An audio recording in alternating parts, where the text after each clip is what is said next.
5 seconds to go.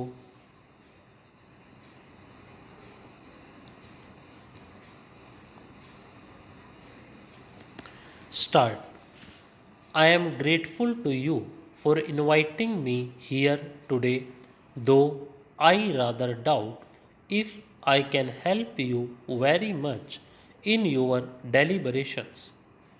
All I can do is to encourage you and to express the goodwill and the earnest desire of the government to see that science flourishes in India and scientists have every opportunity to do good work.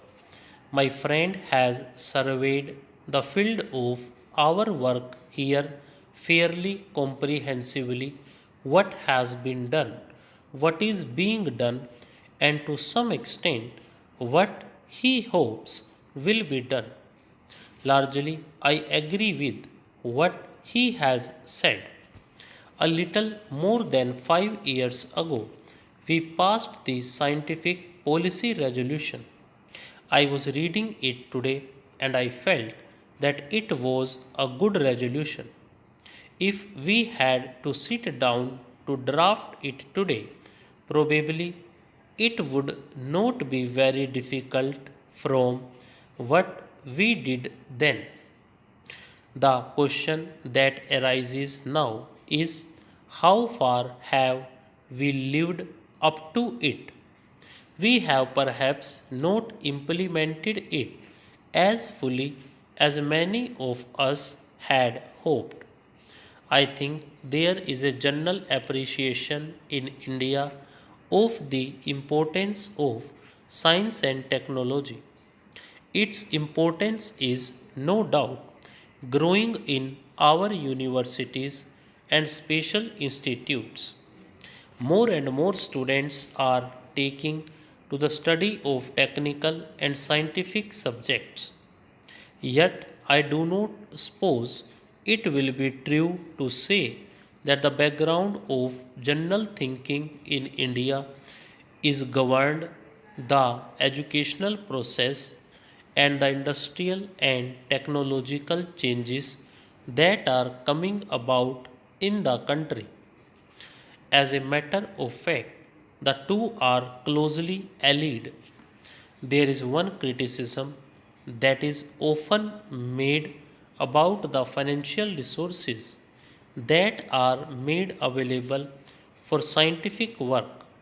Although we are now spending more on scientific work than previously, it is, I suppose, true to say that we are rather slow moving in that direction, and some of our scientific work has suffered because of lack of money. Some months back, a committee was appointed, I think, with Dr. Bhabha as chairman to look into this matter and to recommend what more could be done to help scientific research and also where it is possible to economize. The object of that committee was really to encourage useful and profitable expenditure for scientific research. We did not want merely to say that so many crores of rupees would go into scientific research, but rather to have it examined how it should be done. That committee, so far as I know, has not yet produced any report or recommendations. But I wish to assure you that, in spite of our very considerable difficulties at the present moment, because of the emergency and for other reasons, government will not hesitate to supply more funds for scientific research provided some kind of a reasoned approach is made. It is not enough merely to say give more funds, but if it is explained where more funds are required, I am sure, and I have in fact been told by our finance minister that he will certainly meet such demands wherever necessary.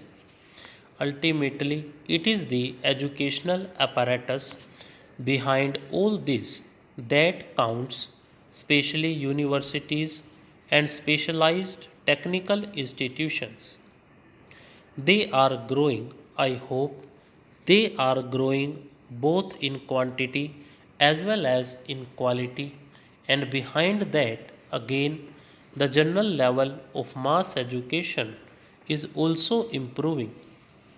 During these days of emergency, when very considerable defense burdens were cast upon us, we decided, in spite of those burdens, that we must not slacken in our efforts at development because such a development was itself basic to strengthening the country. Any attempt to cut down on that would ultimately weaken the country. In that scheme of development, I attach the greatest importance to education. Some people seem to think that, useful as it is, education is not so important as putting up a factory. I might sacrifice any number of factories, but I will not sacrifice human beings and their education, because it is the human being who sets up the factories and produces the things we want. Factory by itself is very useful and desirable, but unless it makes that impact on the human being, it will not useful. After all, what is our purpose in life? There are certainly many purposes: raising the level of living and all that. I would put producing good, trained human beings as the main purpose.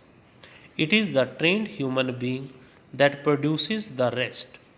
If you do not have trained human beings, then you get lopsided growth and you do not make such progress as you should. It is not merely technology you impart to the human being, but also other kinds of training which enable him think and lead what might be called a good life.